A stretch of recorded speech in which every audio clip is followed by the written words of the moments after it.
So this is titled, Why Am I Here? Some might wonder why light beings, spirits or souls you might call them, free to roam the galaxy would come to desire a physical body on this planet. This is a logical question, one Daniel and I wanted to explore. Direct questioning on the matter gave mind-expanding responses that are later covered in this book.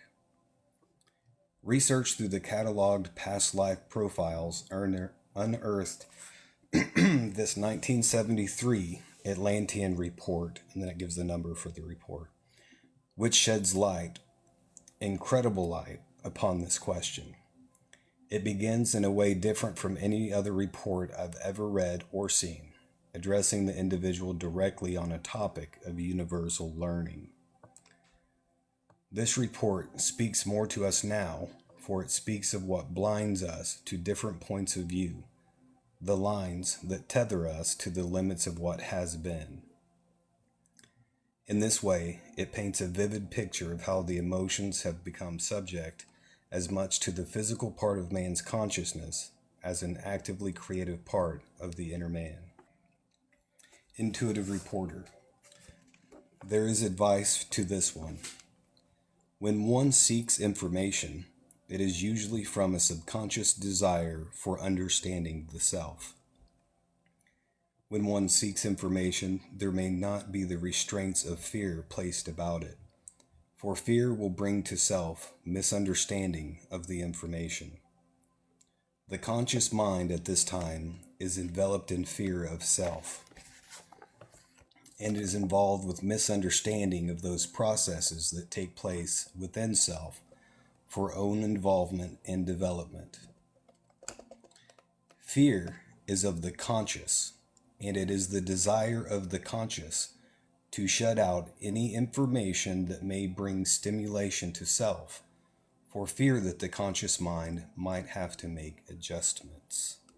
Fear is of a desire within self to protect self from understanding. Whenever this desire is allowed to present itself, there will be defense mechanisms, such as fear. There will also be emotional overtones to this.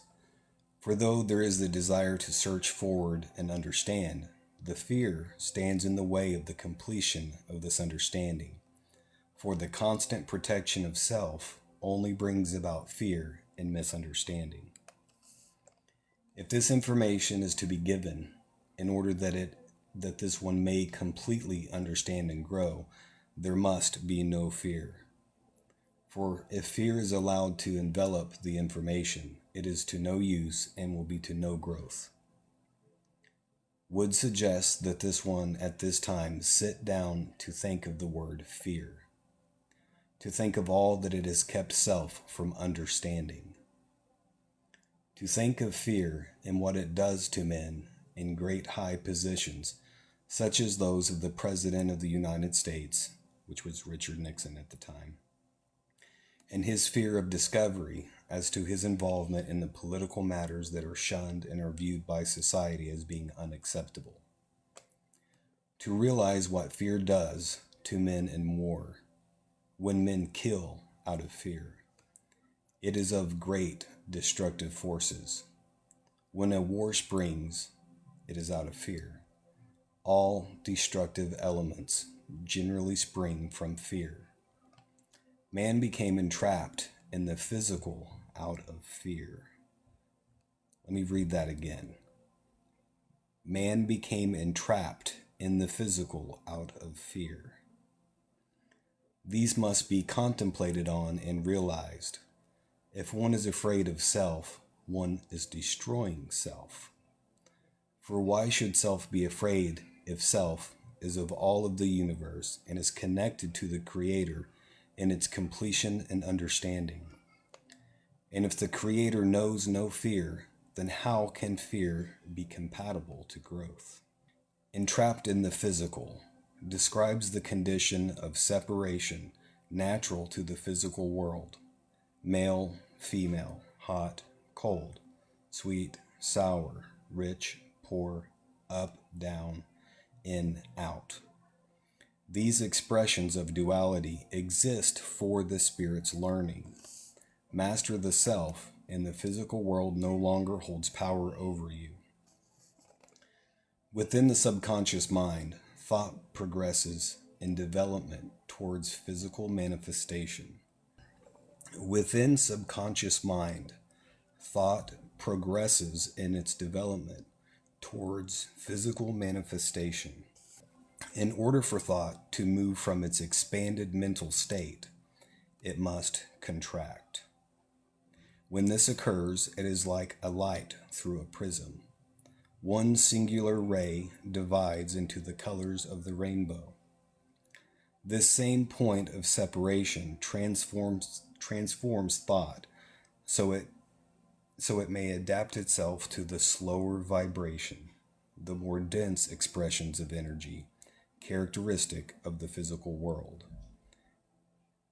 It is through that contraction of consciousness that we're able to experience the physical realm and the third dimensional reality.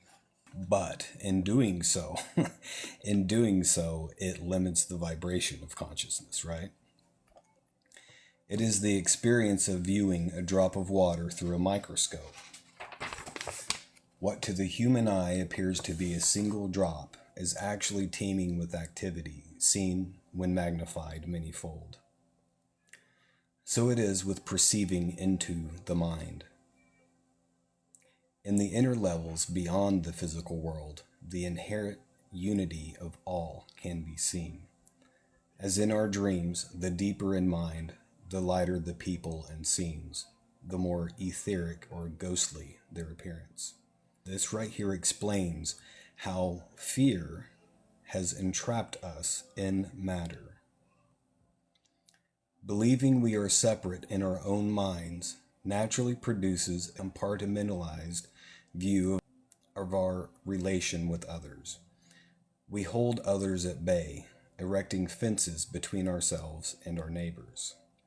Soon we no longer know our neighbors, and what we don't know becomes strange to us. What is foreign is not understood. Fear now has a place to root, quickly overtaking the innate nature of connectedness. The individual receiving this profile was ready to receive this insight. It is a reminder to us all to seek with intention of finding, to learn with the intention of increasing our soul, to open our minds to the possibilities. In this man's case, what was to come would test the limits of his own beliefs and transport him outside the comfort zone he had created with his physical mind. We see this one in the form of man in the area referred to as Uric Atlantis. We see this point of existence to be in a most progressive form. We see at this time great mental stimulation and great growth for many entities within this area. We see within the Atlantean continent great minds, great physical manifestations, are in the process of developing energy states to a very, very high degree. We see these ones to desire to experience within pleasant and unpleasant animal forms, unpleasant and pleasant man forms, as well as mineral forms, for the understanding that the entering and leaving of the body may be for the use of the absorption of information for growth. We see this one at this time to enter and to leave the body freely. To, however, become fearful upon the inner levels, to greet those energy changes that manifest themselves in strange forms, strange colors, with great fear. To these without the understanding that they are in the process of development. We see this one to meet other higher minds, to discuss this at great length, realizing that this fear is not of self, realizing that this fear is a threat to self, in some sense not understanding the full process. Being advised that this is the emotion necessary for the experience of the physical. Necessary. We see this one to begin delving into this emotion greatly, trying most diligently to understand its purpose to the man.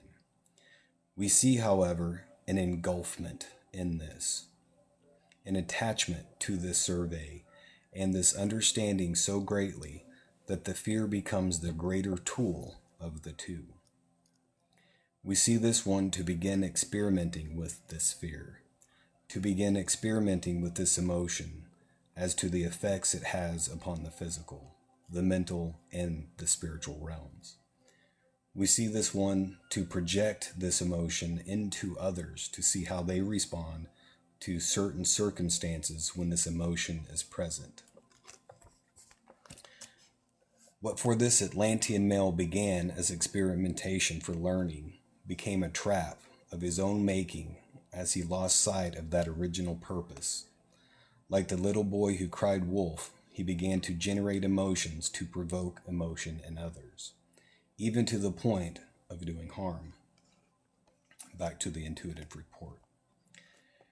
Realizing that this is a great and powerful tool, we see this one to begin using this for destructive purposes.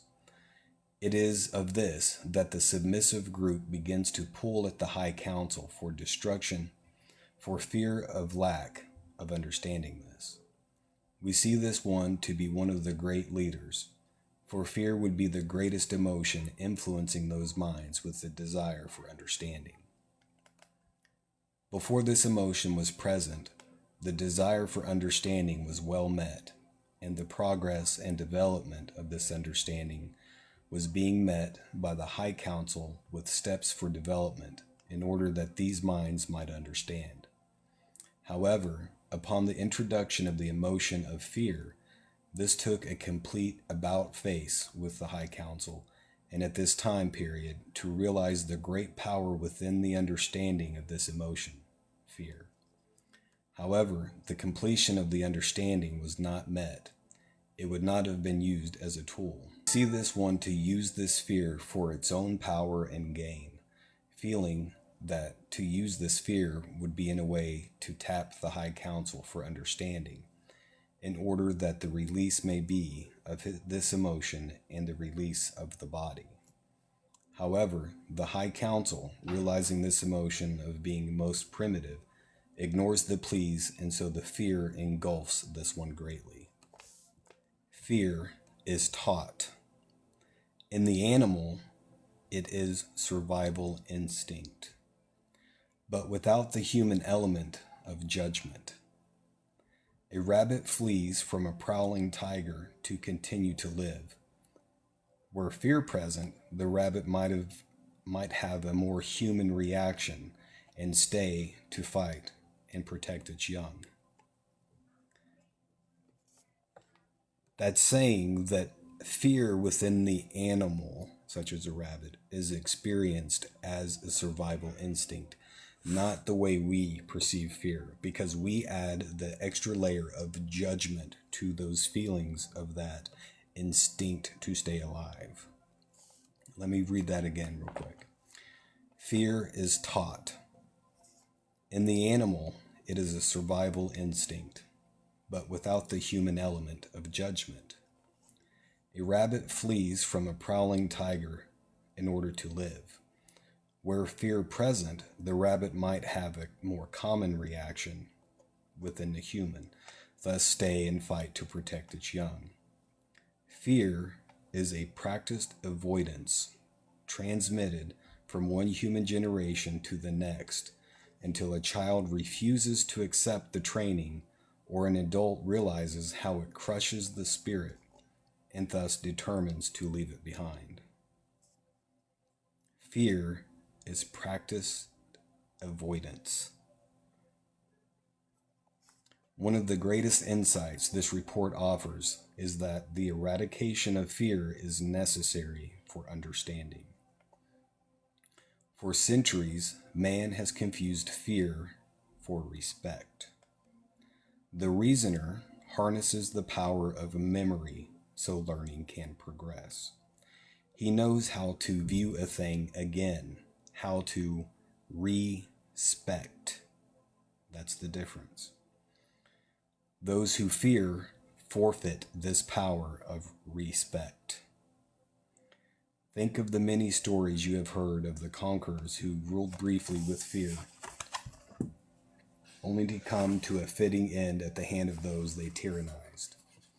They consider the wise ruler who makes a friend of his enemy, thus no longer providing the breeding ground for fear. Now this male must experience what he has caused to come into being. And then this is the last of the intuitive report. We see among the submissive group to realize that this one is a threat to themselves and to begin a destructive process through mental exchange for this one, desiring for this one to withdraw from the physical and this area. We see this to have become so pressured to this one at such a high degree of mental exchange. This one withdrew from the physical at this area and left to a higher area within the Atlantean continent, there to exist solitary and alone, living in fear of those who might discover self, and from any exchange of energy necessary for all understanding. We see this one to have stagnated self at this point, with fear and the emotions connected around fear, to have allowed self to become totally void of communication with others, for fear of discovery of true nature of self. We see this one to have existed in this area for 14 cycles, to have withdrawn from this area through the exchange and breakthrough of other mental forces, dissolving this fear to the degree that this one could escape. We see this one to have withdrawn at this time at the age of 54 cycles, to have allowed much energy to flow out of self, to expand itself little, to have dissipated self much from this emotion. When this person became caught up in the fear, he lost sight of his purpose for experiencing. This is an illustration of entrapment of the spirit in matter. The expression of lower heart energies, emotions reacting in the physical, are entrapping the energies that breed the need for further learning. In this way, the physical world becomes a schoolroom for learning the lessons to become proficient in consciousness and manifestation. In this report, for reasons we can only surmise, the significance was given first. My experience tells me it is because of the universal nature of the significance to the development of human consciousness. Here, in one person's significant intuitive report, was the cause of humanity's entrapment and its relief. Whether in the days of Atlantis or now, the work to be done remains the same, remembering where we came from so we may know where we are going. The same thing that stops learning is the same thing that stops our manifestation, is the same thing that stops us from expansion and ascension. Fear. It's been called the mind killer. And it is that way because it pulls us out of our creative forces. And one of the biggest realizations for me from this entire book that I've read so far is that fear is not a core emotion the way that it is believed. That animal instinct to survive, to protect yourself. Let's say you're walking on the trail and you come across a really steep cliff. You, without noticing it, you walk right up to the edge and you look down and it's an 800-foot drop, right? The first reaction is going to be like, whoa, I need to back up. That's the survival instinct. But once we add that layer of judgment to those feelings, to the expression of that learning experience, our judgment transformed that survival instinct into the emotion of fear.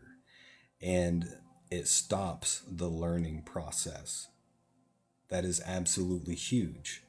But it is that judgment that creates the fear and moves us away from a learning experience. And I really love the designation that they had there, the difference between respect and fear, that humanity for the longest time has misunderstood fear to be respect. Like, as an example, I have this candle here. I could say that at one point I touched that and I burned the fire out of myself, right? And it causes me pain. And then I begin to fear fire, right? And I could say, well, I've just got a healthy respect for fire. But what they said is that respect is the ability to reflect upon an experience of the past and learn from it, to reinspect a portion of the past and then learn from it. But if you begin to fear through judging that experience, you take yourself out of the ability to re-inspect those experiences and to grow and to learn, because fear is the mind killer. Your judgment evolves into fear, and then it becomes, well, I'm going to fear all things that produce heat, or I'm going to fear fire, instead of learning that fire is this element that produces heat, and I should be careful not to get too close because it can cause me pain. Instead, fear says we should avoid this at all costs. So we don't have the capacity for understanding. Fear is what keeps us from understanding. And it is the same principle that keeps us from expansion of consciousness through understanding and ascension. This book was revealed to me through synchronicity, very powerful synchronicity. You know me, right? You know I'm a bibliophile, and if I see words, I gotta stop, and I've got to read the words. Every time I go into a thrift store or a yard sale or any kind of a store where there's books, I automatically gravitate to the book section. This book I found in a thrift store for $1 like 3 years ago. I seen it and I was like, ooh, I've got to have that. And I put it on my must-read shelf. But the problem is, every time I go anywhere, I buy more books and it goes on my must-read shelf. And so it kind of got lost in the shuffle. And I had not even cracked the cover on it until this past weekend. And then as soon as you open the book, the very first page, the title page, is, it says, where is it? Printed by the School of Metaphysics, Windyville, Missouri. And I was like, say what? Never heard of that. I was, spent my entire life in the Southern Ozarks. Had no idea, never heard of the School of Metaphysics. So I had to start researching it. And it is this school that studies and teaches metaphysics in all forms, and has been operating in the Ozarks for over 50 years. I think that the reality is oftentimes it is a mixture of the two, that we are seeking something. Oftentimes, subconsciously, we're not aware of it. We're being guided by the unseen hand towards certain things that appear as synchronicity, like me finding this book. And at the same time, what you're seeking is seeking you because of that magnetic resonance, harmonic resonance between them.